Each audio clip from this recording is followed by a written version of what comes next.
Welcome to Doncast Deep Dive. This is the show where we take sources, articles, research, notes, all that stuff, and we pull out the most important nuggets of knowledge, the key insights. Think of it as like your shortcut to being really well informed. We try to add some surprising facts, maybe a little humor, just enough to keep you hooked. Today, we're really digging into the world of Don Phondeaux, specifically his celebrated series, Compilations from a Don. Now, this isn't just, a bunch of playlists. No, not at all. It's more like a series of themed musical experiences, personal essays. He documents lived experiences, ambitions, cultural moments, too. Exactly. And Don himself describes it as blending music, storytelling, and cultural expression.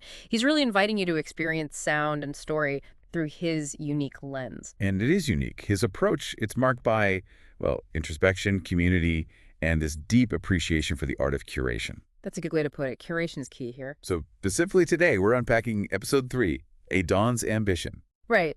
And each installment of Compilations from a Don, it's really designed to uncover the inspiration, the evolution, the personal growth that's woven into these journeys.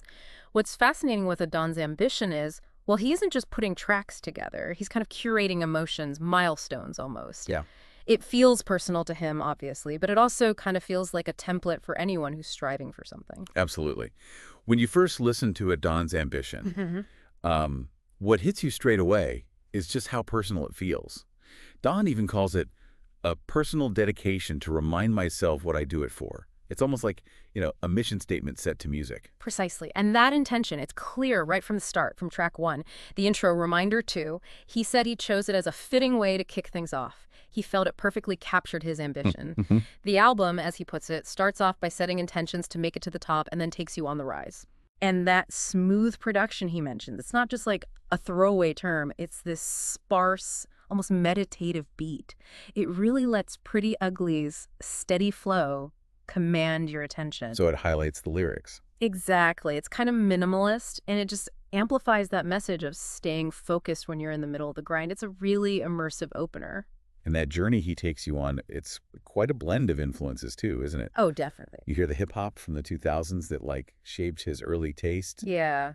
But then also those Afrocentric sounds he got into later as a young adult. It really does feel like a sonic autobiography mapping his own evolution. It genuinely does, and it's so rooted in his actual experience. He shares this little anecdote about listening to Fergie's Glamorous.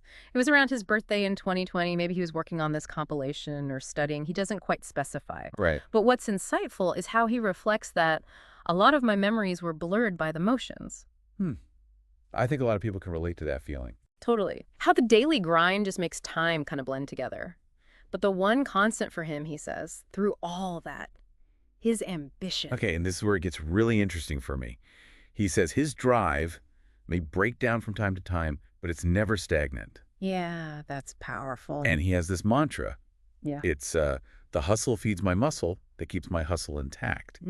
He talks about working harder now to gain back more than what was lost, making heavy pressure look like light work. That mantra, it's not just catchy, is it? It really speaks to the cyclical nature of creative drive. How so? Well, the act of hustling itself becomes the fuel. It stops you from getting stuck. It's a real insight into how, sustained motivation often comes from within the process, not just waiting for the end result. That's a really profound point. It does make you wonder, what fuels that kind of relentless push? Well, Don points to the music. He says the classic tracks in this compilation breathe new life into his drive, and he's realistic too. He acknowledges, I'm not where I want to be, but I know that slow motion is better than no motion. Right. Better than standing still. Exactly. It's such a powerful statement about just persevering, finding momentum, even when the big goal feels kind of far off. So these personal reflections, they're not just like background thoughts. They're the actual DNA of this compilation. Totally. So how does that translate into the specific tracks? There are 20 tracks. Right. Each chosen to echo that ambition. Let's maybe talk about some of the highlights. Let's do it. So after Reminder 2 sets that initial tone, you get Whole Thing by Frank Casino. Don highlights this one as capturing a hustler's desire in simple terms. It's got this controlled aggression, but a smooth delivery too. Okay, controlled aggression. How does the music convey that? Well, the beat uses these really deep bass lines and sharp, syncopated drums. It creates this rhythmic drive that really captures that energy he calls streets jumping. Gotcha. And then Ricky Rick's verse comes in, which Don calls iconic, and it just elevates it with this distinct vocal texture and, lyrical skill. It adds a great contrast. Nice. Then there's Dreamwork by AKA. Don says it adds a dreamlike feel to the realities of the game. Yeah, and you hear that. The production is very ambient, but there's still this hint of like a hungry aggression underneath. The aspiration mixed with the grit. Exactly. You feel both. And both AKA and Yanga Chief offer what Don calls insights and wisdom. The layered synths and like reverb pads create that dreamlike quality, while these subtle, punchy drums hint at the drive beneath it all. Moving to maybe a different side of ambition, Super High by Rick Ross. Ah, yeah. Don describes this one as sounding like the luxury I often dream of. It's got that smooth, laid-back production, and Rick Ross's tone, just as Don puts it, screams, "I earned it all." It's aspirational then. Totally. Yeah. It's fascinating how this track, with its really opulent sound, it's like a sonic version of Don's future goals. It's not just a song he likes, it's almost like a blueprint. Music is a blueprint. I like that. Yeah, it shows how he uses music not just for entertainment, but almost like a vision board for his life. Okay, then shifting the mood again, there's Can't Believe It by T-Pain. Right. This one embodies how Don wants his nights to feel, apparently. He says, essentially soothing, nothing noisy, nothing too bright, nothing aggressive. It shows a different dimension of success, right? Not Right. just the hustle. Yeah, the peace and comfort. And he points out that rhyme mansion with Wisconsin. Haha. Yeah, that's a classic T-Pain moment. It is clever. It just sticks with you. Don calls the track the serenade that sweet dreams are made of. It fits. And that soothing, kind of dreamy vibe carries over into Money by L.A.X. And a smooth one. Yeah, smooth, groovy, anthemic.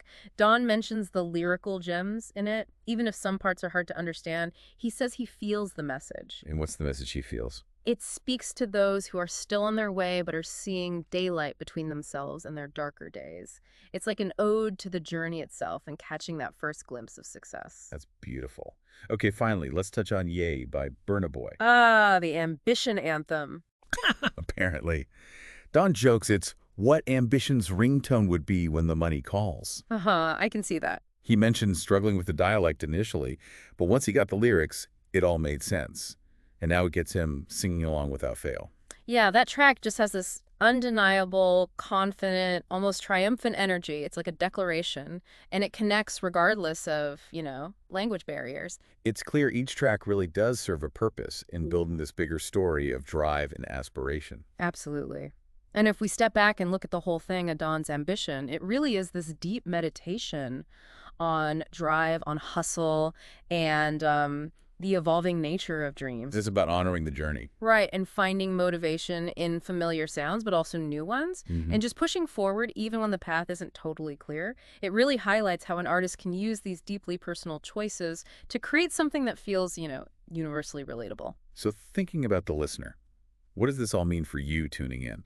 Don seems to see this compilation as both a soundtrack and a story. A story of relentless ambition, really, for any dreamer, any visionary who's out there carving their own path. Yeah. It does make you think, doesn't it? Like, what drives your ambition, especially when maybe your own memories feel a bit blurred by the grind? That's a great question. How do you keep your hustle intact? And what music, breathes new life into your drive when you feel like you're not where you want to be, but know that slow motion is better than no motion? Food for thought. Definitely. Well, thank you for joining us on this Doncast Deep Dive into compilations from A. Don. Stay tuned for more explorations of Phondeaux's creative journey.